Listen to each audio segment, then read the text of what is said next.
जय श्री राम। एक mixer grinder है, लोकल टाइप ही मिक्सर ग्राइंडर है। आप देख सकते हो पीछे के साइड से रेस्ट वगैरह कुछ भी नहीं निकली हुई है।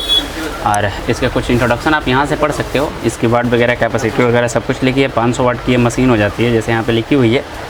और इसमें प्रॉब्लम ये आई है कि ये वाली जो ऊपर वाली जो इसके कैप होते हैं ना, ये पूरी ब्लॉक हो चुकी है। और इसको सप्लाई में डालते हो तो उस टाइम में आपको देखोगे सप्लाई डालते हैं आपको जैसे ही ऑन करोगे तो फिर आपकी सीरीज वायर ग्लो करेगी, लेकिन इसमें आपको करंट पहुंचेगा लेकिन आपकी मशीन नहीं चल पाएगी। रीज़न क्या होता है, इसका पूरा ब्लॉक होता है। ब्लॉक होने का रीज़न ये होता है कि जब आप मसाले पीसते हो तो इसके अंदर पानी जाती है, जिसके कारण से ये ब्लॉक हो जाती है। और ब्लॉक पानी निकासी करने के लिए यहाँ पे देखो तो एक होल रहती है। इस होल को अगर आप परमानेंट साफ़ रखते हो तो फिर आपकी पानी अंदर के साइड नहीं रुकने वाली है। तो इसमें देखो ब्लॉकेज भी हैं, जिसके कारण से आपकी पानी जो है ना बार बार अंदर के साइड रुकती है और आपकी बूस वगैरह जो भी होते हैं ना ख़राब हो जाते हैं। तो अभी इसके बूस वगैरह ख़राब हो गए हैं तो इसको शॉर्ट स्पॉट रूप से भी कैसे मतलब सही की जाती है, और अगर बदलने के चांसेस आते हैं तो उसको भी कैसे सही की जाती है, सारी जानकारी आपको इस वीडियो से मिलने वाली है। चलिए बढ़ते हैं आगे, इस चीज़ को विस्तार रूप से आपको समझाते हैं। सर्वप्रथम तो ये पूरी ब्लॉक है, तो आप इसको ज़्यादातर प्रयास ना करो लाइट देने का, क्योंकि लाइट दोगे तो फिर आपकी आर्मेचर शॉर्ट हो जाएगी। उस टाइप से आप पीछे के साइड से इसकी पूरी पाले को ओपन कर लो। जैसे 4 नट को खोलोगे तो आपकी जो इसका मिक्सर ग्राइंडर का जो कैप है ना वो ओपन हो जाएगा। तो जैसे आप देखो तो इसका आप पीछे के साइड से ओपन करोगे तो फिर आपको इतना सारा कंपोनेंट देखने को मिलेगा। तो सबसे पहले तो अपना रीसेट जो स्विच होता है ना, इसको हटा लेनी अनिवार्य होती है। रीसेट स्विच हटा लो। देखो यहाँ तक खोलने के बाद जब आप अगर इस कैप को आप नहीं भी खोलते हो तो कोई भी दिक्कत नहीं होगी, क्योंकि यहाँ तक खोलने के बाद में एक चीज़ ये ध्यान रखना कि ये वाले जो ऊपर वाले नट होते हैं इसको सर्वप्रथम फ्री कर लेनी चाहिए, क्योंकि यहीं से आपकी कितने सिचुएशन में यहाँ से भी प्रॉब्लम सॉल्व हो जाते हैं। ओपन करने के बाद यहाँ से आपको ऑयल डाली जाएगी, क्योंकि बूस इसी में लगे रहते हैं। तो इसमें ऑयल हल्का सा इंजेक्ट करो। ऐसे देखो इंजेक्ट हो गई है।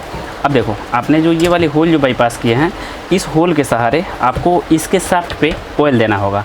तो शाफ्ट पे भी ऑयल देने के लिए आप इस साइड से प्रेस करोगे तो फिर आपकी ऑयल वहाँ तक चली जाएगी। देखो इंजेक्ट करने के बाद थोड़ा सा आपको क्या करना होगा, इस पे पेचकस से हल्के से रॉफ करने होंगे। ऐसे देखो ये रॉफ इसलिए की जाती है ताकि यहाँ पे जो बैलेंस आपने नट लगाए रहते हैं ये बैलेंस करने के लिए दी रहती है।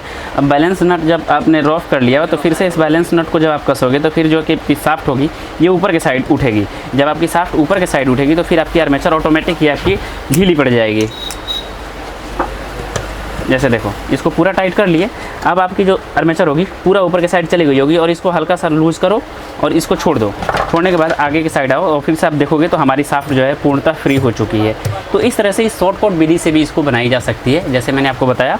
क्योंकि यहाँ तक ऑयल जाने के बाद इसको दबाओगे नीचे जाएगी, फिर आप जब नट को टाइट करोगे तो फिर ऊपर के साइड उठेगी, आपकी शाफ्ट पूरी की पूरी ऐसे देखो फ्री हो चुकी है। फ्री होने के बाद अब देखो इस बैलेंस को इसमें चेकआउट कर ली जाती है, और चेकआउट करने के बाद इस नट को हल्के से लूज रखने के बाद इसको टाइट कर ली जाती है। टाइट कर दिए हम,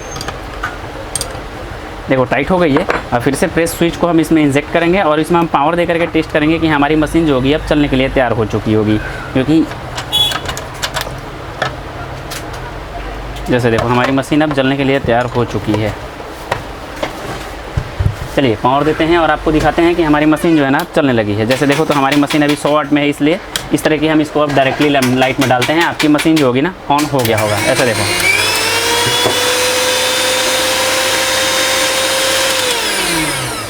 जो मशीन पहले आपका ब्लॉक हो चुका था, लेकिन अब वो मशीन बहुत ही इजी और बहुत ही आसान, बहुत ही शॉर्ट रूप से आपको अपने घर पे इस चीज़ को सही कर लेनी होगी।